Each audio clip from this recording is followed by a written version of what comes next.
compromise. Thank you. Thank you very much. Now I have a catch the eye request from Jonás Fernández. Muchas gracias, Presidenta. Thanks, Chair.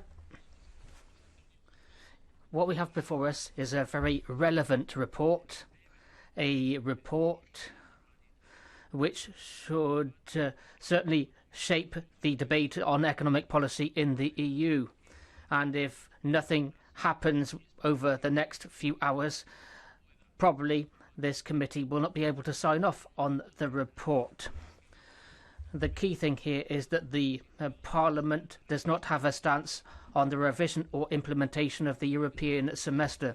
As I see it, this is something which should give us all food for thought at a time when more than ever there is a pressing need to revise the implementation of the semester. We need also to fine-tune the ownership of the semester by all the European stakeholders. We are at a time when we need to take account of environmental and ecological issues within the Commission strategy to fulfill the Paris Agreement goals. The key thing is that this Parliament does not have a clear view. We need to give this careful thought. I've been looking through the compromises from the EPP and Renew, these joint compromises, and I was a bit taken aback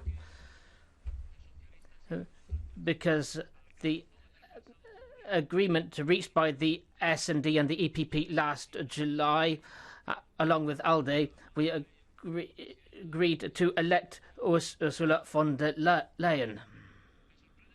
I'm surprised that compromise have been tabled without making reference to the sustainable development goals of the UN. Sustainable development goals, which are mentioned in the name of the portfolio of a certain commissioner. And there's no reference here to the pressing need to develop the social pillar, which the EP, the Council and all European institutions signed off on in the last term of office. Our group is a constructive group which strives to reach agreement, but how can my group possibly go along with a text which does not live up to what was agreed on with other groups in the July? And we managed to do this on the recent report on the Green Deal, and also when it comes to the environmental and ecological policy of the EU. As Guzmão said, there's a reference here to the President of the Commission.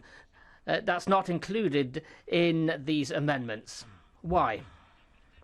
What's more, mention is made of the fact that the semester cannot be used to dilute fiscal checks in the member states. And in the EPP and Renew proposals, it says that state aid must be revised to avoid any outlay by the member states within their fiscal space.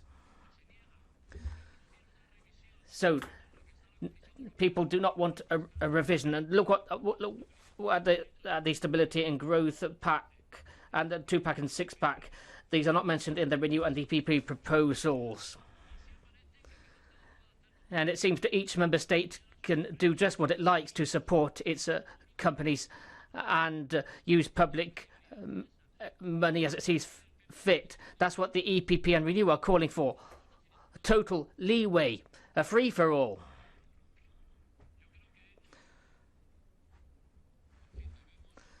So, when push comes to shove, I do think we need to absolutely overhaul this text. It's important that the Parliament come up with an opinion, and I fully endorse the work of Ms. Laluk, the main rapporteur over the last few weeks. Our group has toned down a lot of the previous compromise amendments, and thank you very much to the Greens and the GUE who've assisted us in coming up with an agreement. We have just a few precious hours to reach an agreement, but I do not think my group can sign up to a text which does not live up to the standards set by the EPP and Renew in previous reports. And we need something which lives up to what was mentioned by the Commission President in her investiture. There's no reference to the UN SDGs, the social pillar, and there's too much leeway for the rich countries. There's too much leeway for the rich, but not those who are most needy. We just have a few precious hours left, as I said. I don't know if people really are keen on showing good faith in reaching an agreement. My group has shown good faith in ploughing through all these compromises. We hope that the BPP and Renew give this some further thought, because we cannot sign up to a text which is a watered down version